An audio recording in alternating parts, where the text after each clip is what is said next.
మంచి పుస్తకము వీక్షకులందరికీ నమస్కారాలు, ఆహ్వానం. ఈరోజు మేము తెలంగాణ ప్రజల సాయుధ పోరాట చరిత్ర కామ్రేడ్ దేవులపల్లి వెంకటేశ్వరరావు గారు రచించినటువంటి పుస్తకం యొక్క మొదటి భాగాన్ని మీకు పరిచయం చేస్తున్నాం. దేవులపల్లి వెంకటేశ్వరరావు గారు 1917 జూన్ 1వ తారీఖున నల్లగొండ జిల్లాలోని బండమీద చందుపట్ల అనే గ్రామంలో జన్మించారు. వీరు 1939 డిసెంబర్లో కమ్యూనిస్ట్ పార్టీలో చేరారు. ఆంధ్ర ప్రాంతం నుంచి, అప్పుడు అంతకుముందే అక్కడ పార్టీ ఏర్పడ్డది. అక్కడి నుంచి చంద్రరాజేశ్వరరావు గారు వచ్చి దేవులపల్లి వెంకటేశ్వరరావు గారిని కాంటాక్ట్ చేశాడు. ఆయన మాట్లాడటంతో వెంటనే అదే రోజు, అంతకుముందే ఆయన ఈ కాంగ్రెస్ ప్రభావాలు వీటి గురించిన భ్రమలు లేవు, ఈ మార్క్సిజం గురించే కొంత ఆలోచిస్తున్నాడు జబల్పూర్లో చదువుతున్నప్పటి నుంచే. సో రాజేశ్వరరావు గారు వచ్చి మాట్లాడడంతో వెంటనే కన్విన్స్ అయ్యి అప్పటికప్పుడే ఆయన పార్టీలో ఫుల్ టైమర్గా, అంటే ఒక ఉత్తిప్లోకాడుగా పనిచేయడానికి నిర్ణయించుకొని ఇక తన కార్యకలాపాన్ని ప్రారంభించాడు. సరే, రాజేశ్వరరావు గారు మళ్ళీ హైదరాబాద్ వచ్చారు. హైదరాబాద్లో రావినారాయణ రెడ్డి, బద్దం ఎల్లారెడ్డి వీళ్ళందరినీ కూడా కలిశారు. ఆ రకంగా తెలంగాణలో పార్టీ నిర్మాణానికి అంకురార్పణ చేశారు. దేవులపల్లి వెంకటేశ్వరరావు గారు 40 ప్రారంభం నుంచి తన సొంత సూర్యాపేట తాలూకాలో ఓ 10-15 గ్రామాలలో ఈ వెట్టి చాకిరికి వ్యతిరేకంగా ప్రజల్ని కదిలించడం అనేది ప్రారంభించాడు. ఇక్కడ గమనించవలసింది ఏమిటంటే, ముఖ్యంగా ఆనాడు నిజాం నిరంకుశ పాలనలో కనీసమైనటువంటి ప్రజాస్వామిక హక్కులు, సభలు పెట్టుకోవడానికి కానీ ఏ రకమైనటువంటి స్వేచ్ఛలు, ప్రజాస్వామిక హక్కులు లేవు. కాబట్టి ఈ కమ్యూనిస్టు పార్టీ నిషేధించబడ్డది. కాబట్టి ఈ మన పార్టీ కార్యకలాపాలు, ఉద్యమ కార్యకలాపాలు ఎట్లా ప్రారంభించాలనే దాని మీద తీవ్రమైన చర్చల తర్వాత ఇక్కడ పార్టీ ఏంటంటే, అప్పుడున్నటువంటి ఒక ఆంధ్ర మహాసభ, అంటే తెలుగు జాతి ప్రజల కోసం ఆంధ్రోద్యమ నిర్మాణం కోసం కృషి చేస్తున్నటువంటి ఆంధ్ర మహాసభలో 1940లో చిలుకూరులో జరిగినటువంటి ఒక 7వ ఆంధ్ర మహాసభ. ఈ ఆంధ్ర మహాసభ 30లో ప్రారంభమైంది. 40లో చిలుకూరులో 7వ మహాసభ జరిగింది. ఆ మహాసభలో కమ్యూనిస్ట్ పార్టీ కార్యకర్తలంతా డైరెక్ట్గా ఒక పార్టీ అని కాకుండా ఆంధ్ర మహాసభ సభ్యులుగా చేరి తమ కార్యకలాపాన్ని ప్రారంభించారు. డివి గారు కూడా తన సూర్యాపేట సొంత ప్రాంతంలో ఈ యొక్క వెట్టి చాకిరికి వ్యతిరేకంగా కార్యకలాపాలు ప్రారంభించాడు. తర్వాత ఇది 41-42 ప్రాంతంలో, 42-43లో కౌలుదారుల సమస్య తీసుకొని ఆ ప్రాంతంలోనే పెద్ద పోరాటాలు నిర్మించాడు. ఇక్కడ చెప్పుకోదగ్గ ముఖ్యమైన విషయం ఏంటంటే, ఆంధ్ర మహాసభలో యూనిట్లు తెలంగాణ అంతటా అన్ని జిల్లాల్లో ఉన్నప్పటికీ ఈ పోరాట కార్యకలాపాలు అనేది మాత్రం సూర్యాపేటలోనే ప్రారంభమైనవి. మిగతా అంతా కూడా తీర్మానాలు చేయటం అలాంటి వాటికి ఉంది, కానీ ప్రజల్లోకి వెళ్ళి కదిలించడం మాత్రం 40, 41, 42 ప్రాంతంలో దేవులపల్లి వెంకటేశ్వరరావు గారే ఫస్ట్ ప్రజల్ని కదిలించడం మొదలుపెట్టారు. ఆయన పార్టీ జిల్లా కార్యదర్శిగా ఉన్నాడు. క్రమంగా ఏం చేశారంటే, ఈ ఆంధ్ర మహాసభ కార్యకలాపాలు విస్తరిస్తున్న కొద్దీ 1944లో భువనగిరిలో, నల్గొండ జిల్లాలోని భువనగిరి పట్టణంలో ఆంధ్ర మహాసభ 11వ మహాసభ జరిగింది. అప్పటికి కొంచెం కార్యకలాపాలు, కదలిక తెలంగాణ అంతటా కొంచెం ఆంధ్ర మహాసభ కదలిక ప్రారంభమైంది. కార్యకలాపాలు అక్కడ పెద్ద ఎత్తున బాగా కార్యకర్తలు తయారయ్యారు. కమ్యూనిస్ట్ పార్టీ తరఫున కూడా మహాసభ బాగా విజయవంతమైంది.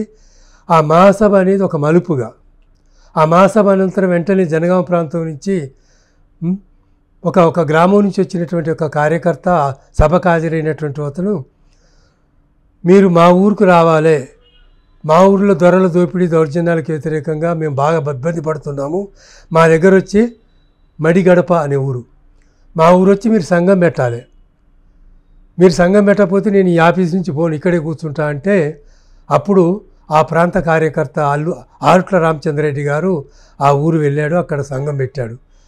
ఇక దాంతో ఆ చుట్టుపట్లలో ఆ జనగాం జిల్లా తాలూకాలోని 40 గ్రామాల్లో ఈ బాగా సభలు పెట్టుకుంటూ పోవటం. సభ అంటే ఏం లేదు, పోరాటం అంటే ఏం లేదు, సభ పెట్టడం, ప్రజలందరూ ఊరేగింపు తీయటం, ఈనాటి నుంచి వెట్టి చాకిరీ బంధు అని చెప్పి ప్రకటించటం, ఆనాటి నుంచి బంద్ చేయటం. అట్లా 40 గ్రామాలకి మొత్తం వరుసగా విస్తరించింది ఆ ఎమ్మటి 11వ మహాసభ తర్వాత. ఇక్కడ గమనించవలసిన మరో ముఖ్య విషయం ఏంటంటే, జనగామ ఇప్పుడు వరంగల్ జిల్లాలో ఉంది, ఆనాడు అది నల్గొండ జిల్లాలో ఒక భాగం ఉంది. కాబట్టి నల్గొండ జిల్లా పోరాటంలో భాగంగానే జనగామ ప్రాంతంలో పోరాటం జరిగింది. అప్పుడు సూర్యాపేట ప్రాంతంలో ఉన్నటువంటి ఒక పోరాటం జనగామ ప్రాంతానికి కూడా విస్తరించింది. అయితే అక్కడ విష్ణూరి రామచంద్రారెడ్డి అని పెద్ద కర్కోటకుడు అయినటువంటి ఒక భూస్వామి, ఒక 60 గ్రామాలకు ఆయన పెద్ద జాగీర్దారు. కాబట్టి అక్కడ ఈ ఇతర ప్రాంతాల కంటే కూడా పెద్ద ఎత్తున అణచివేత ఉండేది అక్కడ. దానికి వ్యతిరేకంగా ప్రజలు కదిలి అక్కడ కూడా సంఘాలు పెట్టుకొని ముందుకు వచ్చారు. అయితే ఈ పోరాటాలను ఎట్లా చేయాలని చెప్పి ఆయన పెద్ద ఎత్తున గుండాల్ని పోషించేవాడు. ఆ గుండాల సహాయంతో 45 జనవరి ప్రాంతంలో పాలకుర్తి అనే గ్రామంలో ఐలమ్మ అని ఉంటుంది, ఇప్పుడు అందరికీ పరిచయమైంది తెలంగాణలో. ఆ ఐలమ్మ ఒక కౌలుకు తీసుకొని పక్కన మక్తదారి దగ్గర భూమి కౌలుకు చేస్తుంటే ఆమె కొడుకులంతా కూడా పార్టీ సంఘంలో బాగా చురుగ్గా పాల్గొనేవాళ్ళు, భర్త కొడుకులు ముగ్గురు కూడా. ఈమెను అసలు దెబ్బతీయాలని చెప్పి ఆమె పంటని మొత్తం ఆక్రమిస్తాం అట్లా ఇట్లా అని చెప్పి ఆమె పైన ఒత్తిడి చేస్తే దేవులపల్లి వెంకటేశ్వరరావు గారు సూర్యాపేట నుంచి కార్యకర్తలు పంపించి పంటను కాపాడటానికి ప్రయత్నించాడు. కానీ వాళ్ళు రాత్రిపూట కొట్టారు. ఆదమర్చి ఉన్నప్పుడు గుండాలు వచ్చి వాళ్ళని కొట్టి తీసి పోలీసులకు అప్పచెప్తే పెద్ద ఎత్తున నిర్బంధ విధానం అమలు జరిగింది ఆరుట్ల రామచంద్రుడు అందరి మీద. 1 సంవత్సరం పాటు మళ్ళీ స్తబ్దత వచ్చింది ఉద్యమంలో, 45 అంతా. ఈ స్తబ్దత నుంచి ఎట్లా బయటపడేయాలని చెప్పి దేవులపల్లి వెంకటేశ్వరరావు గారు బయట నుంచి కార్యకర్తలు వాలంటీర్లు తీసుకొస్తే ఇక్కడ సక్సెస్ కావట్లేదు, లోకల్గా లేని వాలంటీర్స్ తయారని చెప్పి దేవరూపలని పక్కన ఉన్నటువంటి దేవరూపల గ్రామంలో వెళ్ళి అక్కడ కదిలించి 60 మందిని వాలంటీర్లు తీసుకెళ్ళిపోయి అక్కడ పాలకుర్తిలో ఊరేగింపులు చేసి మళ్ళీ పెద్ద కదిలిక తీసుకొచ్చాడు. అక్కడ ఏదో విచారణ డిఎస్పి జిల్లా ఎస్పీ విచారణకు వస్తే ఆ విచారణలో ప్రజలందరూ పాల్గొంటే చేశాడు. ఈ వాలంటీర్స్ పెద్ద ఎత్తున అక్కడ కూడా కదిలికలకు వచ్చారు. అక్కడ ఒక వాలంటీర్ దళాన్ని ఏర్పాటు చేసి మిగతా వాళ్ళు తిరిగి వచ్చి చుట్టుపట్టు మొత్తం 40 గ్రామాల్లో వాలంటీర్ దళాలు ఏర్పాటు చేశారు. ఈ వాలంటీర్ దళాలు ఏర్పాటు చేయడంతో ఈ స్తబ్దత నుంచి బయటపడి మళ్ళీ ఉద్యమం కదిలికలకు వచ్చింది. ప్రతిరోజు సాయంత్రం ఊరేగింపులు చేసేది. దొరల దౌర్జన్యాలు నశించాలని చెప్పి పెద్ద పెద్ద కర్రలు పట్టుకొని భూమి మీద గుద్దుకుంటూ అట్లా ఊరేగింపులు చేసేది. దాంతో ప్రజల్లో మంచి కదిలిక వచ్చింది. మళ్ళీ 46లో ఈ కదిలికలు అలాంటి ఒక ఊరేగింపులోనే కడివెండులో ఇలాంటి ఊరేగింపు జరుగుతుంటేనే మిస్కిన్ అని ఈయన చెప్పాను విష్ణు రామచంద్రరెడ్డి గుండా అక్కడ వాళ్ళ ఊళ్ళో వాళ్ళ అమ్మ ఉంటుంది, అక్కడ గడి ఉంటుంది. ఇలా ఊరేగింపు చేస్తుంటే ఈ మిస్కిన్ అనేటువంటి గుండా ఆ గడి తలుపుల సాట్ల నుంచి బొక్కల బ్రంధ్రంలో నుంచి ఊరేగింపైన కాల్పులు చేస్తే అగ్రభాగాన ఉన్నటువంటి దొడ్డి కొమరయ్య అనే అతను ఆ కాల్పులకు గురై చనిపోతాడు. ఆ చనిపోయినప్పుడు అప్పుడు ప్రజలలో ఒక భయవాతావరణం రాలే, పెద్ద ఎత్తున వెళ్ళో తిరుగుబాటు వచ్చింది. పెద్ద ఎత్తున చుట్టుపట్టు గ్రామాల నుంచి 3-4 వేల మంది తెల్లారి వరకు గమ్ముకూడారు. పెద్ద ఎత్తున గుండాలు గినుకొస్తే గెదిమి కొట్టారు. తర్వాత వెంటనే పక్కన ఉన్నటువంటి గ్రామంలో పోయి భూమి పంప కార్యక్రమం ప్రారంభమైంది. ఈ కొమరయ్య అమరత్వము ఐలమ్మ పంటతో స్టార్ట్ అయినటువంటి యొక్క వాలంటీర్ దళాలు కొమరయ్య మరణంతో అది మొత్తం ఒక ఉద్యమంగా మొత్తం నల్గొండ జిల్లా అంతటా కూడా వ్యాపించింది. ఆ ఉద్యమం దాంట్లో అప్పుడు భూస్వాములు అక్రమంగా అప్పులు పెట్టి కాజేసినటువంటి యొక్క భూముల్ని భూమి పంప కార్యక్రమం తీసుకున్నారు. భూమి పంప కార్యక్రమం తీసుకునే వరకు ఒక నల్గొండ జిల్లాలోని ఒక 250 గ్రామాలలో ఒక 3000 ఎకరాల భూమిని అట్లా పంచుకునే వరకు ప్రజల్లో మంచి కదిలికొచ్చింది. కదిలికొచ్చి పోరాటం బాగా ముందుకు పోతుంది. పోలీసు వాళ్ళు కనుక వస్తే ఈ యొక్క వాలంటీర్ దళాలు ఉన్నాయి ప్రతి గ్రామంలో. ఈ వాలంటీర్ దళాలు ఒడిసెలతోని పోలీసు వాళ్ళని చూడంగానే ఈ ఒడిసెలతో బాగా గెదిమే కొట్టడంతో వాళ్ళు భయపడి పారిపోయేవాళ్ళు. గ్రామాలకు రాకుండా వచ్చే వరకు నిజాం అప్పుడు ఏంటంటే ఈ పోలీసు వాళ్ళతో లాభం లేదని చెప్పి పెద్ద ఎత్తున 46 అక్టోబర్లో పెద్ద ఎత్తున సైన్యాన్ని పంపించాడు. సైన్యాన్ని పంపిస్తే మరి ఈ ఒడిశాలలు, ఈ కర్రలు, ఈ కారం ముద్దలు ఇలాంటివన్నీ వాళ్ళ సైన్యం ముందు పనిచేయలేకపోయినాయి, తట్టుకోలేకపోయినాయి. దాంతో పెద్ద ఎత్తున కొన్ని గ్రామాలు సెలెక్ట్ చేసుకున్నారు. ఒక్కొక్క ప్రాంతంలో ఒకటి, మొత్తం ఒక 5 గ్రామాలలో పాత సూర్యాపేట, ఇంకా దేవరు మన ఇంకా కొన్ని గ్రామాలు ఉన్నాయి. ఈ 5 గ్రామాలను సెలెక్ట్ చేసుకొని బాగా పార్టీకి కేంద్రంగా ఉన్నటువంటి గ్రామాల్లో పెద్ద ఎత్తున మిలిటరీని పంపించి కాల్పులు జరిపి 22 మందిని ఆ కాల్పుల్లో ఒక 3 మహిళలతో సహా 22 మందిని చంపేశారు. చంపేసేటప్పటికీ పోరాటంలో మళ్ళీ స్తబ్దత వచ్చింది. ప్రజలు అప్పుడు ఆలోచిస్తున్నారు, అరే మనం ఇప్పటిదాకా ఒడిశాలతోని కర్రలతో ఎదుర్కొన్నాము, వాళ్ళు బందూకులతో తుపాకులతో వచ్చారు, కాబట్టి మనకు హథియార్లు కావాలి, అంటే బందూకులు కావాలి అని ప్రజల నుంచే వచ్చింది పాత సూర్యాపేటలో జరిగినప్పుడు సంఘటనల నుంచి. కాబట్టి అప్పుడు పార్టీ ఆలోచించడం మొదలుపెట్టింది. స్తబ్దత వచ్చింది, ఒక 6-7 నెలలు స్తబ్దతలో ఉన్నారు. కాబట్టి ఈసారి మనం పోరాటం చేస్తాం తిరిగి ప్రారంభించినప్పుడు మాత్రం ఈ తుపాకులు మనం ఒడిశాలలు కర్రలు సరిపోవు, సాయుధంగా వచ్చేటువంటి వాళ్ళని ఆర్మ్స్తో వచ్చేటువంటి వాళ్ళని తుపాకులతో ఎదుర్కోవాలనేటువంటి నిర్ణయానికి ఆ అనుభవం నుంచి, ఆ గుణపాఠాల నుంచి, ప్రజల్లోంచి వచ్చిన చర్చల నుంచి అది వచ్చింది.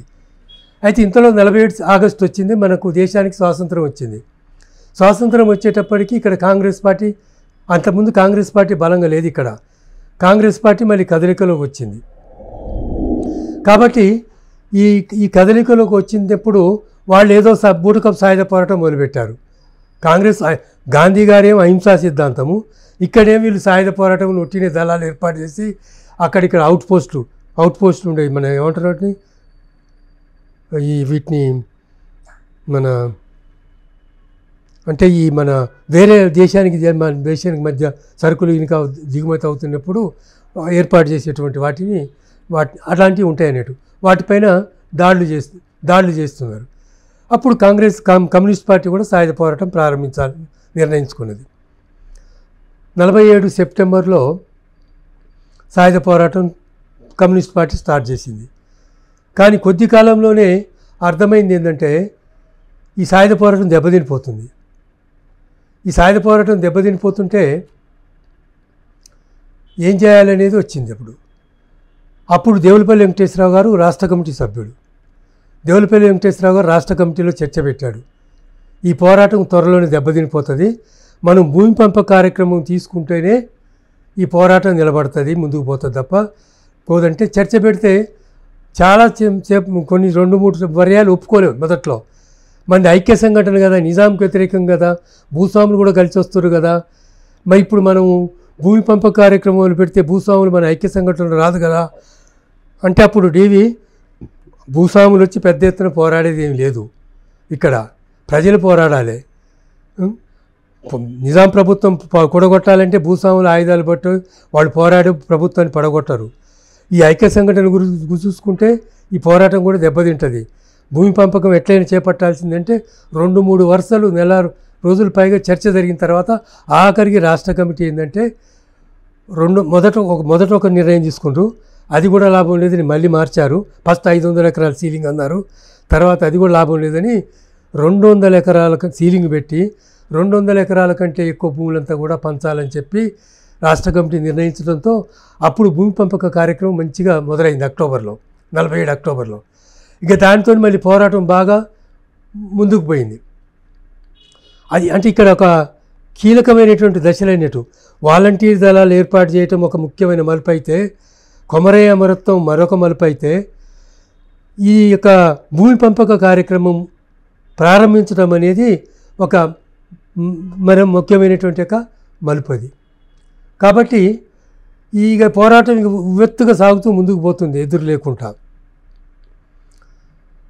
ఇక దాని తర్వాత ఏంటంటే మొదట్లో డిఫెన్సివ్లో ఉండే తర్వాత ఇట్లా ముందుకు పోయి ఒక దశలో అఫెన్సివ్కి వచ్చింది.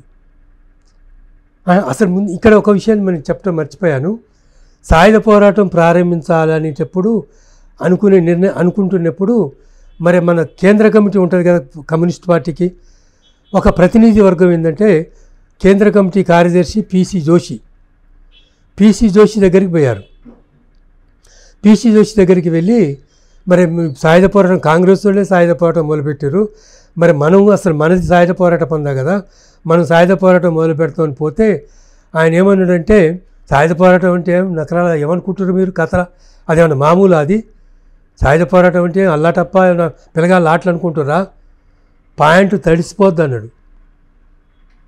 అంటే అర్థమైంది కదా, పాయింట్ తడిసిపోద్ది అనేటువంటి మాట వాడాడు ఆయన, ఉర్దూలో వాడాడు. అంటే భయపెట్టాడు, ధైర్యం లేదు ఆయనకు. కార్యదర్శి అయినప్పటికీ సాయుధ పోరాటం అంటే భయపడ్డాడు ప్రారంభించడానికి. దానితో వెళ్ళిన ప్రతినిధి వర్గము బిక్కముఖం వేసుకొని తలకాయ నేలకు వేసుకొని వచ్చారు. వచ్చిన తర్వాత మళ్ళీ కమిటీ రాష్ట్ర కమిటీలో చర్చ జరిగింది. ఏం చేయాలి ఇప్పుడు, మరి కేంద్ర కమిటీ కార్యదర్శి ఏం ఒప్పుకోవట్లేదు, మరి మనం సాయుధ పోరాటం చేయకపోతే లాభం లేదు, సాయుధ పోరాటం ఖచ్చితంగా ప్రారంభించాలి అన్నప్పుడు ఇక కేంద్ర కమిటీ కార్యదర్శి మాటని పక్కన పెట్టి సొంత బాధ్యత మీద రాష్ట్ర కమిటీ సాయుధ పోరాటం ప్రారంభించింది. ఇక్కడ ఇంకా ముఖ్యంగా గమనించవలసిన విషయం ఏంటంటే, ఆనాడు యొక్క పార్టీ యొక్క విధానం ఎట్లుండేదంటే, కమ్యూనిస్ట్ పార్టీ అయినప్పటికీ కూడా దానికి ఒక స్పష్టమైనటువంటి ఒక విప్లవ పందా లేదు. అంటే ఒక మితవాద సంస్కరణవాద కార్యక్రమం. జాతీయోద్యమంలో కాంగ్రెస్ పార్టీ ఉంది కదా, ఆ కాంగ్రెస్ పార్టీ జాతీయోద్యమంలో పాల్గొంటుంటే దానికి జూనియర్ భాగస్వాములుగా వాళ్ళకు అనుబంధంగా వీళ్ళు కూడా స్వాతంత్ర ఉద్యమంలో పాల్గొన్నారు తప్ప ఇట్లా భూమి పంపకాలు చేయాలి, పోరాటాలు నిర్మించాలి, విప్లవోద్యమాలు నిర్మించాలి, చైనాలో రష్యాలో లాగా మన దేశంలో కూడా విప్లవాలు నిర్మించాలి అనేటువంటి ఒక అవగాహన లేదు వాళ్ళకు. 42లో మొదటి మహాసభ జరిగింది కమ్యూనిస్ట్ పార్టీది. ఆ మొదటి మహాసభలో ఈయన పిసి జోషి కార్యదర్శిగా ఎన్నికయ్యాడు. ఈ కార్యదర్శిగా ఎన్నికైన తర్వాత ఇక పూర్తిగా ఇంకా ఒక సంస్కరణవాద మితవాద వర్గ సంకర విధానం అనుసరించాడు. ఈ లోపట్ల ఏం జరిగిందంటే, ప్రపంచంలో పరిణామాల్లో రెండో ప్రపంచ యుద్ధంలో రష్యా పైన జర్మనీ దాడి చేసింది. దాడి చేసినప్పుడు ఇక్కడ కమ్యూనిస్ట్ పార్టీ ఏంటంటే, అప్పుడు ఇది సామ్రాజ్యవాదుల మధ్య యుద్ధం కాదు, భారతదేశానికి కూడా ఇది ప్రజాయుద్ధమే అని చెప్పేసి అక్కడక్కడ జరుగుతున్నటువంటి సమ్మె పోరాటాలు, కార్మికుల పోరాటాలు అన్నిటిని కూడా ఆపివేసి మొత్తం బ్రిటిష్ ప్రభుత్వాన్ని బలపరిచేటువంటి ఒక వైఖరి కమ్యూనిస్టు పార్టీ తీసుకుంది.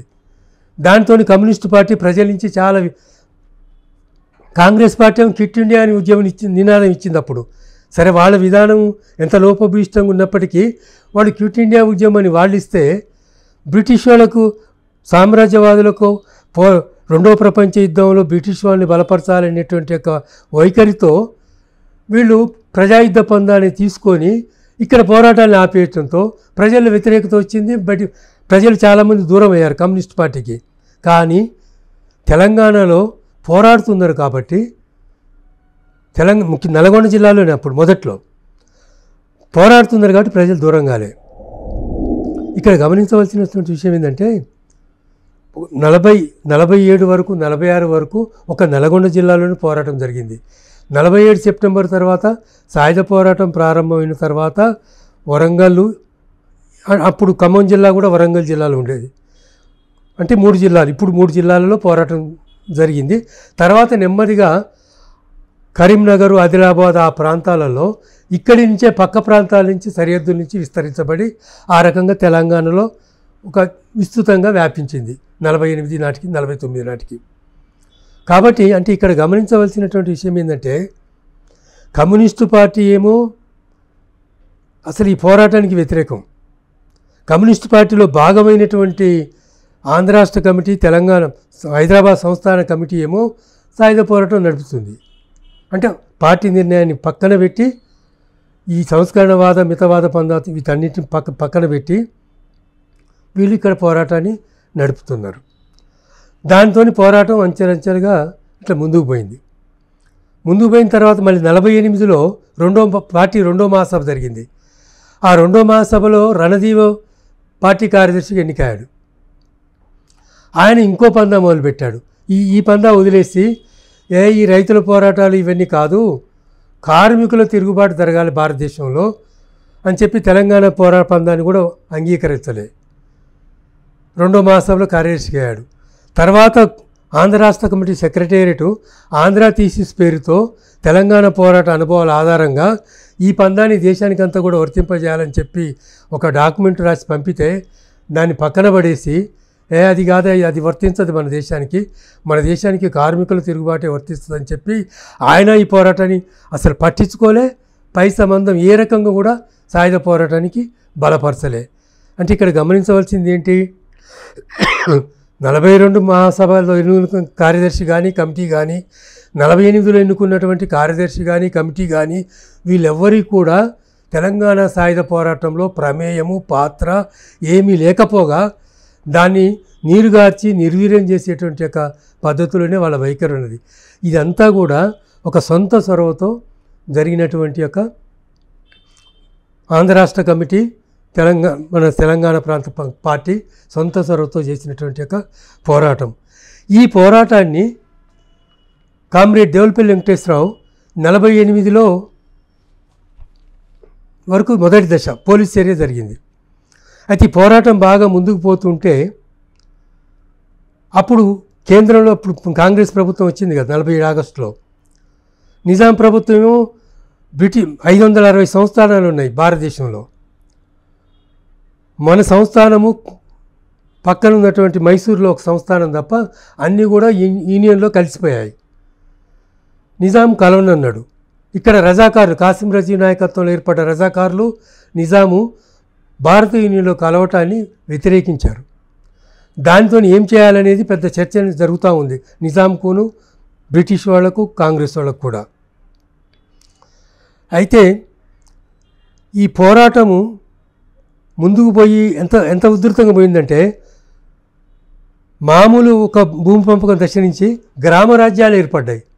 గ్రామ సోవియట్లు అంటారు. గ్రామ రాజ్యాలంటే నిజాం పాలన స్తంభించిపోయింది 3000 గ్రామాల్లో.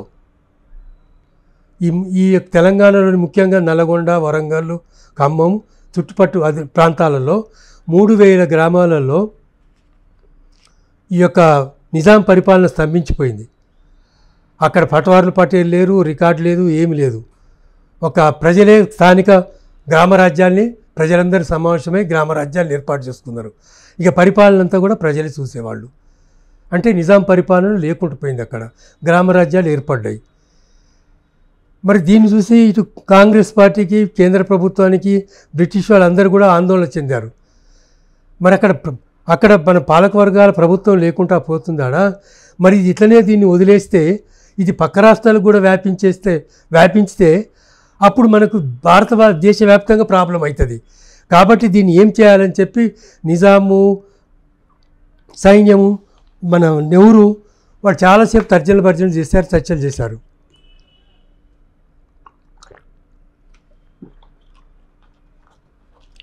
నిజాము కలపడానికి ఇష్టపడలేదు. ఆ పరిస్థితుల్లో బ్రిటిష్ వాళ్ళు కూడా చెప్పారు నిజాంకు, లాభం లేదయా, ఇట్లా మీరు దీన్ని కాపాడుకోలేరు సంస్థానాన్ని, కమ్యూనిస్టుల వశం అయిపోతుంది, ఇంకా ముందుకు పోతారని చెప్పినా వినలేదు. నిజాం కొంచెం అటు ఇటుగా రాజీ పెడుతున్నా కూడా కాసిం రజీ ఒప్పుకోలేదు. చర్చలకు కూడా రానియలేదు. ఢిల్లీకి పోతుంటే 80,000 మంది ముస్లిమ్స్ని తయారు చేసి ఆపేశాడు. దాంతో కాంగ్రెస్ వాళ్ళకి ఏంటంటే పోలీస్ యాక్షన్ పేరుతోని 40,000 సైన్యాన్ని పంపించారు తెలంగాణ మీద. తెలంగాణకి సైన్యం పంపించడంతో ఇక అప్పుడు నిజాం సైన్యం కమ్యూనిస్టుల చేతిలోనే మొత్తం దెబ్బతినిపోయి ఒక నామమాత్రంగా ఉంది. పోరాట శక్తి ఏం లేదు దానికి. కొన్ని రోజులు వదిలేస్తే అసలు కమ్యూనిస్టుల కిందనే అది దెబ్బతినిపోయేది, కమ్యూనిస్టుల వశమయ్యేది. ఇక 40,000 కేంద్ర సైన్యం వచ్చేటప్పటికి నిజాం సెప్టెంబర్ 13వ తారీఖు నాడు వచ్చింది. నిజాం ఏంటంటే 4 రోజులు ఇక పెద్దగా యుద్ధం ఏం జరగలేదు. నిజాం ఎమ్మటే 17వ తారీఖు నాడు నిజాం ఏంటంటే లొంగిపోతున్నట్టు ప్రకటించాడు. ఆ రకంగా యూనియన్ని అంటే హైదరాబాద్ సంస్థానాన్ని భారత యూనియన్లో కలపటానికి నిజాం అంగీకరించాడు. ఇది మొదటి దశ. ఇంతవరకు జరిగింది. ఇది చరిత్ర ఇంతవరకు. అయితే డివి మొత్తం చరిత్రని దీని గురించి మళ్ళీ వెనక్కిపోతే డివి గారు 1982-84 మధ్యలో ఈ చరిత్ర రాశాడు. 600 పేజీల్లో రాయాలనుకున్నాడు. కానీ అది మొత్తం రాసుకుంటూ పోయే వరకు ఆయన మెయిన్ పాల్గొన్నది. మొత్తం ప్రతి సంఘటనతో ప్రతి మలుపుతో ఆయన పాత్ర ఉంది, ఆయనకు తెలుసు. కాబట్టి ఆయన రాయటం మొదలుపెట్టిన తర్వాత ఇక ఆగుతలేదు, పోయి 1200 పేజీలు అయింది. దాంతోనప్పుడు 2 భాగాలుగా ప్రచురించాలని చెప్పి అనుకున్నారు. దాంతో 1988 జూలైలో మొదటి భాగాన్ని, అంటే పోలీస్ చర్య వరకు, అంటే సైనిక చర్య అనాలి దాన్ని, వాళ్ళు పోలీస్ చర్య అని పేరు పెట్టారు. 48 సెప్టెంబర్ 17 వరకు ఒక భాగం, మొదటి భాగంగా 1988 జూలైలో ప్రింట్ అయింది ఈ పుస్తకం. అప్పుడు మొదటి ప్రింట్ చిన్న సైజులో 670 పేజీలు ఉండే. ఇప్పుడు ఈ సైజులో మళ్ళీ 2014లో పునర్ముద్రణ జరిగినప్పుడు ఇది 410 పేజీల్లో జరిగింది. వెంటనే మళ్ళీ 15లో 3వ ముద్రణ కూడా జరిగింది. ఇది 3 ముద్రణ జరిగింది. అయితే ఈ పుస్తకంలో డివి గారు దీన్ని విశ్లేషణ, ఇంత చరిత్ర కదా, దీన్ని అంతా కూడా వివరించడానికి 12 అధ్యాయాలుగా విభజించాడు. దీన్ని మొత్తం ఈ 410 పేజీలని 12 అధ్యాయాలుగా విభజించాడు. ఈ 12 అధ్యాయాల్లో మొదటి 4 అధ్యాయాలని, మొదటి అధ్యాయం హైదరాబాద్ సంస్థానము, రాజకీయ, ఆర్థిక, సాంఘిక పరిస్థితులు. రెండవ అధ్యాయం గ్రామీణ జీవితం, వివిధ వర్గాలు. మూడోది రైతాంగ పోరాటం 40 వరకు, అంటే మనం కమ్యూనిస్ట్ పార్టీ పోరాటం ప్రారంభించడానికంటే ముందు. నాలుగోది అప్పటి వరకు జరిగినటువంటి రాజకీయ సంస్కరణ ఉద్యమాలు, అంటే ఆంధ్రోద్యమము, పోతే ఆర్య సమాజము, ఇంకా ఇతర ఉద్యమాల గురించి ఈ వివరంగా, అంటే కమ్యూనిస్టు పార్టీ చరిత్ర కంటే ముందు అసలు ఈ గ్రంథం చదివినటువంటి వాళ్ళకు అసలు తెలంగాణ పూర్వ పరిస్థితులు ఎట్లా ఉండే, అసలు తెలంగాణలో ఏం జరిగింది, ఎట్లా ఉండే అనే దాని గురించి ఒక సమగ్రమైనటువంటి చిత్రణ 410 పేజీలో 136 పేజీలు అదే ఉంది. ఒక కాంగ్రెస్ మేధావి సుబ్బారావు గారని సూర్యాపేటలో ఉంటాడు. ఈ పుస్తకం చదివి ఆయన ఏం కామెంట్ చేశాడు, కాంగ్రెస్ ఆయనే చాలా మంచి కామెంట్ చేస్తూ, ఈ పుస్తకం చదివిన తర్వాత కొన్ని పదాలకు అర్థం మొదటిసారి అర్థమవుతుంది. అంటే కొన్ని ఉర్దూలో వాడారు కదా, ఉర్దూ పదాలు మళ్ళీ దానికి తెలుగు పదాలు చెప్పాడు. కాబట్టి అంటే చరిత్ర గురించి కూడా, ఆనాటి పరిస్థితుల గురించి కూడా ఒక సమగ్రమైనటువంటి ఒక వివరణ ఇచ్చేటట్టుగా ఈ 4 చాప్టర్లో ఉంది. ఇక తర్వాత ఈ 5 నుంచి 11 వరకు, అంటే ఎన్నైతాయి, ఈ 7 చాప్టర్లు. ఈ 7 చాప్టర్లు అంతా కూడా ఉద్యమం ఎట్లా మొదలైంది, ఎట్లయింది అనేది ఒకటి. ఈ లాస్ట్ 9, 10, 11 చాప్టర్లో ఈ సాయుధ పోరాటం 11లో 47లో మొదలైన కానించి ఎట్లా మొదటి దశ, రెండో దశ, మూడో దశ, అంటే ఉద్యమం ఎట్లా అంచెలంచెలుగా డిఫెన్సివ్ నుంచి అఫెన్సివ్కు, అంటే ఆత్మరక్షణ నుంచి ఎదురుదాడి చేసేంత వరకు ఎట్లా విస్తరించబడింది, ఎట్లా జరిగింది ప్రతి డీటెయిల్డ్గా, అంటే సంఘటనలన్నీ చాలా ఆయన డైరెక్ట్గా పాల్గొన్నాడు. ఆయన అసలు నల్గొండ జిల్లా కార్యదర్శి, తర్వాత 48లోనే ఆంధ్ర రాష్ట్ర కమిటీ సెక్రటేరియట్ సభ్యుడయ్యాడు. సరే, తర్వాత కాలంలో ఆయన రాజకీయ జీవితం గురించి చెప్పుకోవాలంటే 1950 మేలో కేంద్ర కమిటీలు కూడా, అఖిల భారత కమ్యూనిస్టు పార్టీ కేంద్ర కమిటీలు కూడా సభ్యుడయ్యాడు. 57-62 మధ్యన పార్లమెంటుకి ఎన్నికై పార్లమెంట్ సభ్యుడిగా ఉన్నాడు. అంటే కొందరిలాగా బాగా బయట ప్రచారం ఏంటంటే రావినారాయణ రెడ్డి, సుందరయ్య, ఇలాంటి నాగిరెడ్డి గారు, ఇలాంటి వాళ్ళు బయట ఎక్కువ ప్రచారంగా ఉంటుంది. అంటే వాళ్ళు పబ్లిక్ మీటింగ్స్లో మాట్లాడేవాళ్ళు, ఎక్కువగా అట్లా ప్రచారం ఉండేది వాళ్ళు. ఇతను మొత్తం సైలెంట్గా మొత్తం పార్టీ నిర్మాణము, ఉద్యమ నిర్మాణము దీంట్లో ఉండటం వలన వాళ్ళకు వచ్చినంత బయట ప్రచారంలో రాలేదు. కానీ పార్టీలో మాత్రం ఈయన తెలుసు. మరి పార్టీలో ఈయన ప్రభావం తెలుసు కాబట్టే మరి వాళ్ళెవరు కేంద్ర కమిటీ సభ్యులు కాకముందు ఈయన కేంద్ర కమిటీ సభ్యుడయ్యాడు. అది పార్టీకి తెలుసు కాబట్టి ఈయన రాజకీయ జీవితం 39లో మొదలయ్యి 84 జూలై 12వ తారీఖు నాడు చనిపోయాడు. అంటే 45 సంవత్సరాల రాజకీయ జీవితంలో మొత్తం ఆయన జీవితం అంతా కూడా పెద్ద భూస్వామ్య కుటుంబంలో పుట్టినప్పటికీ కూడా జీవితం అంతా కూడా కమ్యూనిస్ట్ పార్టీ కోసము, తర్వాత 1968లో సిపిఎం నుంచి చీలిపోయి తర్వాత కాలంలో యూసీసీఆర్ ఎమ్మెల్యే అని చెప్పి ఒక పార్టీని పెట్టి దానికి చనిపోయే వరకు కూడా కార్యదర్శిగా పనిచేశాడు. 45 సంవత్సరాలు ఆయన మొత్తం ఎన్నడూ కూడా ఆయన వెనుకకు చూడలేదు, ఎక్కడ రాజీ పడలేదు, మార్క్సిజం మౌలిక సిద్ధాంతాలతో ఎక్కడ రాజీ పడలేదు మొదటి నుంచి చివరి వరకు.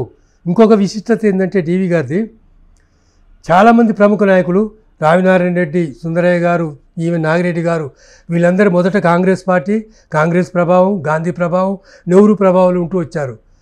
దేవులపల్లి వెంకటేశ్వరరావు గారు మాత్రం అవన్నీ లాభములు మొదటి నుంచే విద్యార్థి ఉన్నప్పటి నుంచే డైరెక్ట్గా చంద్రరాజేశ్వరరావు గారు వచ్చి మార్క్సిజం చెప్పంగానే అంతకుముందే జబల్పూర్లో ఉన్నప్పుడే కొంచెం మార్క్సిజం ప్రభావంలో ఉన్నది కాబట్టి డైరెక్ట్గా కమ్యూనిస్ట్ పార్టీలో చేరిన ఆయన దేవులపల్లి వెంకటేశ్వరరావు గారు. మార్క్సిజం లెనినిజంతో ప్రభావితమైనటువంటి వాడు. కాబట్టి ఎక్కడ కూడా సంస్కరణవాదము, మితవాదము, అతివాదము ఇలాంటి ఏం లేకుండా కరెక్ట్ మార్క్సిజం లెనినిజాన్ని భారతదేశ నిర్దిష్ట పరిస్థితులకు వర్తింపజేశాడు. తెలంగాణ సాయుధ పోరాటం యొక్క ప్రత్యేకత గురించి ఈయన మొదటి పేజీలోనే చెప్పాడు. తెలంగాణ పోరాటం ప్రత్యేకత ఏమిటి అంటే, ఇప్పుడు ఇతర చోట్ల కూడా పోరాటాలు జరిగినాయి భారతదేశంలో. అంటే ఉదాహరణ వర్లీ, పున్నప్ర, రాయిలార్, అజంగార్, ఇట్లా చాలా జరిగినాయి. కానీ ఆ పోరాటాలు కూడా మంచిగానే జరిగినాయి. కానీ ఇక్కడ దానికి వీటికి ప్రత్యేకత ఏంటంటే, తెలంగాణ ప్రజల సాయుధ పోరాటానికి ఉన్న వాస్తవమైన ప్రత్యేకత ఏమంటే, ఇచ్చట భావి భారత విప్లవ పందాకు సంబంధించిన ప్రయోగము అంటే ఎక్స్పెరిమెంటు జయప్రదమైంది. అంటే మిగతాయి అక్కడి కార్యకర్తలు ప్రారంభించితే వచ్చినటువంటి ఒక పోరాటాలు, అక్కడి పార్టీ వాటిని విప్లవోద్యమంగా తీర్చిదిద్దడం కోసం చొరవ చూపకపోవటం వల్ల, ప్రయత్నించకపోవటం వల్ల అవి మధ్యలో ఆగిపోయినాయి. ఇక్కడ డివి గారు దానికి భిన్నంగా అసలు ప్రారంభించడమే ఒక స్పష్టతను ప్రారంభించాడు. వీటిని మధ్యలో ఆగకుండా ఒక ప్రయోగం, భారతదేశ విప్లవం కోసమే ప్రయోగం. మరి ఆనాడు కమ్యూనిస్ట్ పార్టీకి పందా ఉన్నా కూడా ఈ ప్రయోగం ఎందుకు చేశాడంటే, ఆ పందా ఏంటంటే కార్మిక వర్గ తిరుగుబాటు ద్వారా భారతదేశంలో విప్లవం వస్తుంది అనేది ఆ పందా. మొదట్లో కూడా అదే. కాబట్టి ఆ పందా లాభం లేదు. మనం ఇక్కడ మన దేశ పరిస్థితులకు తగ్గట్టుగా మనం ప్రయోగాలు చేసి ప్రయత్నించి దాని నుంచి గుణపాఠాలు నేర్చుకొని అనుభవాన్ని క్రోడీకరించుకొని దాని ఆధారంగా పందా రూపొందించుకోవాలనేటువంటి పద్ధతిలో తెలంగాణ పోరాటం నిర్వహించబడింది. అందుకని ఈ వాక్యానికి చాలా ప్రాధాన్యత ఉంది. ఇక్కడ భావి భారత విప్లవం కోసం, పందా కోసము ఒక ప్రయోగం ఇది తెలంగాణ సాయుధ పోరాటం. ఇక్కడ ఈ పోరాటం గురించి మన సెప్టెంబర్ వచ్చినప్పుడు ప్రతిసారి బాగా చర్చ జరుగుతుంది తెలంగాణలో. ఇది విలీనమా, విముక్తా, విద్రోహమా, ఏమిటి ఇది అని ఒక్కొక్క పార్టీకి ఒక వైఖరి. సిపిఐ వాళ్ళు ఏమంటారు, మొన్న ఈ మధ్య ఆయన వ్యాసం రాశాడు సుధాకర్ రెడ్డి గారు, తెలంగాణ సాయుధ పోరాటం వర్గస్వభావం కలిగిన పోరాటం, ప్రజాస్వామ్యం కోసం, పౌర హక్కుల కోసం హైదరాబాద్ సంస్థానాన్ని భారత యూనియన్లో విలీనం చేయడం కోసం జరిగిన పోరాటం. తెలంగాణ సాయుధ పోరాటం ప్రజాస్వామ్యం కోసమును పౌర హక్కుల కోసం జరిగిందా? సంస్థానాన్ని విలీనం చేయడం కోసం జరిగిందా? అదే అయితే మరి 48 నుంచి 51 వరకు ఎందుకు జరిగింది? ఇది పూర్తిగా తప్పుడు వైఖరి, ఇది మితవాద వైఖరి ఇది. ఎందుకంటే అది ఒక విముక్తి పోరాటం, దోపిడీ వర్గాల నుంచి అది తర్వాత వస్తారు. రెండవది ఇంకోటి ఏమంటారు, ఇది సమైక్యత. బీఆర్ఎస్ వాళ్ళు ఏమంటారు, ఇది సమైక్య పోరాటం. అంటే హైదరాబాద్ సంస్థానాన్ని కేంద్రములో సమైక్యం చేసింది, కేంద్ర దాంట్లో. ఇది సమైక్యమా? ఎక్కడ సమైక్యమైంది? ఇక్కడ ఈ ప్రజల్ని అక్కడ పోరాటాన్ని అంచివేసి బలవంతంగా వచ్చి కలుపుకున్నటువంటిది ఇది. మూడోది ముఖ్యంగా బీజేపీ వాళ్ళు చెప్తుంది ఏంటంటే, హిందువులకు వ్యతిరేకంగా ముస్లింలకు వ్యతిరేకంగా హిందువులు జరిపిన పోరాటం అంటున్నారు. ఇది అన్నిటికంటే పెద్ద వక్రీకరణ. ఎందుకంటే జనగామ ప్రాంతంలో ఉన్నటువంటి ఆయన ఎవరు, దేశ్ముఖ్. ఆ దేశ్ముఖ్ విష్ణూరు రామచంద్రారెడ్డి రజాకారుల నాయకుడు అక్కడ. మరి ముస్లిమ్స్ రజాకార సంస్థను ఏర్పాటు చేస్తే విష్ణూరు రామచంద్రారెడ్డి నాయకుడు ఎట్లయిండు? అట్నే ఇతర చోట్ల కూడా అయ్యారు. ఇది భూస్వాములకు వ్యతిరేకంగా, భూస్వామ్య వర్గ దోపిడీకి వ్యతిరేకంగా విముక్తి కోసం పోరాటం కాబట్టి వాళ్ళు కొంతమంది ముస్లిమ్స్ కూడా పోరాటాన్ని బలపరిచారు. హిందువులు పోరాటానికి వ్యతిరేకంగా నైజాంతో కలిశారు, భూస్వాములంతా. ముస్లిం సాధారణ ప్రజలు కొందరు కలిశారు. అందరూ పెద్ద ఎత్తున కదలేదు, కానీ కొందరు కలిశారు. కాబట్టి ఇది ముస్లిం వ్యతిరేక పోరాటము కేవలం రజాకారులకు వ్యతిరేకము. రజాకారులు ఎప్పుడైనా 40 ఏళ్ళు వచ్చారు ఈ గ్రామాల మీదకి. మరి 40 నుంచి 47 వరకు పోరాటం ఎవరికి వ్యతిరేకంగా జరిగింది? రజాకారులే లేరాడా. కాబట్టి ఇది రజాకారుల వ్యతిరేక పోరాటం అనో, ముస్లిం వ్యతిరేక పోరాటం అనో, ఇది మత రంగు బులుగుతున్నారు. కాబట్టి బీజేపీ వాళ్ళు ఇది 100% తప్పు. ఇది అట్లనే సిపిఐ వాళ్ళు చెప్తున్నట్టుగా విలీనం, ఇతరులు చెప్తున్నట్టుగా విలీనం కాదు, సమైక్యత కాదు. ఇప్పుడు రేవంత్ రెడ్డి గారు ప్రజా పరిపాలన దినోత్సవం అంటున్నాడు. ప్రజా పరిపాలన ఏర్పడ్డదా 48 సెప్టెంబర్లో? పెద్ద ఎత్తున వచ్చి చంపేసి ప్రజలందరినీ చంపేస్తే అయ్యాల ప్రజాపాలన మొదలైనట. కాబట్టి ఇది స్పష్టంగా కూడా ఒకటే చెప్పాడు, విప్లవోద్యమాన్ని అంచటమే పోలీసు యాక్షన్ ప్రధాన లక్ష్యమని ముగించాడు డివి గారు. విప్లవోద్యమం ఇక్కడ ఈ చైనాలో రష్యాలో లాగా ఎట్లయితే దోపిడీ వ్యవస్థని వర్గాలను నిర్మూలించి భూస్వాములని బడా పెట్టుబడిదారులు నిర్మించి ఒక జనతా ప్రజాతంత్ర రాజ్యాన్ని, సోషలిస్టు రాజ్యాన్ని ఏర్పాటు చేయడం కోసం అక్కడ పోరాటాలు ఎట్లా జరిగినాయో అలాంటి పోరాటమే ఇది. దానికోసం జరిగినటువంటి ఒక పోరాటం ఇది. ఇది విమోచన కాదు. ఇది బీజేపీ వాళ్ళు చెప్తున్నట్టుగా ఇది మన సంస్థానాన్ని విమోచన చేయలే. ఇది దోపిడీ వర్గాల నుంచి, దోపిడీ నుంచి సమూలంగా విముక్తి చేయటం కోసం ప్రారంభించి 5 సంవత్సరాలు మన 40 నుంచి 51 వరకు, ముఖ్యంగా 46 నుంచి 51 వరకు సాయుధ పోరాట రూపంలో జరిగినటువంటి విముక్తి పోరాటం ఇది. దోపిడీ వర్గాల నుంచి ప్రజల్ని విముక్తి చేసి ఒక మొదట ప్రజల ప్రజాస్వామ్యం, నూతన ప్రజాస్వామ్య వ్యవస్థని, తర్వాత సోషలిస్ట్ వ్యవస్థని నెలకొల్పడం కోసం ఏర్పాటు చేయటువంటి మహత్తర పోరాటం ఇది. ప్రపంచ పోరాటాల చరిత్రలో తెలంగాణ సాయుధ పోరాటానికి తగిన ఉచితమైనటువంటి గౌరవం ఉన్నది, స్థానం ఉన్నది. అంత మహోన్నతమైనటువంటి పోరాటం.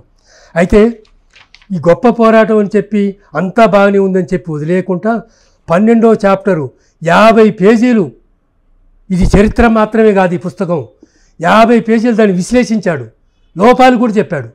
ఆ పోరాటంలో బలహీనతలు ఏమిటి, లోపాలు ఏమిటి, మంచి ఏమిటి, చెడు ఏమిటి, గుణపాఠంగా ఉండాలి భవిష్యత్ తరాల కమ్యూనిస్ట్ పార్టీకి, మళ్ళీ విప్లవోద్యమం కోసం నిర్మించబోయే కమ్యూనిస్టు పార్టీకి ఇది ఒక గుణపాఠంగా, అనుభవంగా, ఆధారంగా ఉండాలని చెప్పి ఇప్పుడు ఏమంటారు, అప్పుడంతా ఇదంతా పోరాటం అంతా తప్పన్నటువంటి ఇప్పుడు సిపిఐ వాళ్ళు ఇప్పుడు గొప్ప పోరాటం అని చెప్పి అంటారు, ఏం తప్పులు జరిగినట్టుగా. అప్పుడేమో విరమించాలని చెప్పి గొడవ చేశారు, ఇప్పుడేమో గొప్ప పోరాటం అంటారు. డివి ఏంటంటే ఒక విశ్లేషణాత్మకంగా, ఆబ్జెక్టివ్గా ఇది మంచి పోరాటంలో ఉన్నటువంటి మంచే ప్రధానం, ఇది మంచి, దీని నుంచి ఇది లోపాలు ఉన్నాయి, దీన్ని మనం ఈ రకం గుణపాఠాలు తీసుకోవాలి అని 400 పేజీలలో 12వ చాప్టర్ మొత్తం 50 పేజీలు దానికోసమే అంకితం, దానికోసమే రాశాడు. కాబట్టి డివి గారు తెలంగాణ సాయుధ పోరాటం మీద, వాళ్ళ అనుభవాల మీద ఎన్నో గ్రంథాలు రావచ్చు, కానీ దీనికి ఉన్న విశిష్టత దేనికి లేదు. ఎందుకంటే దాంట్లో పాల్గొని ఇంత వివరంగా ఒక చరిత్రనే కాకుండా విశ్లేషించి అనుభవాన్ని కూడా చేసి మొత్తం దానికంటే పూర్వ చరిత్రను కూడా రాసి ఇంత సమగ్రమైనటువంటి ఒక చరిత్ర మన తెలంగాణ పోరాటం గురించి మరొకటి లేదని ఘంటాపథంగా ఖచ్చితంగా నొక్కి చెప్పవచ్చు.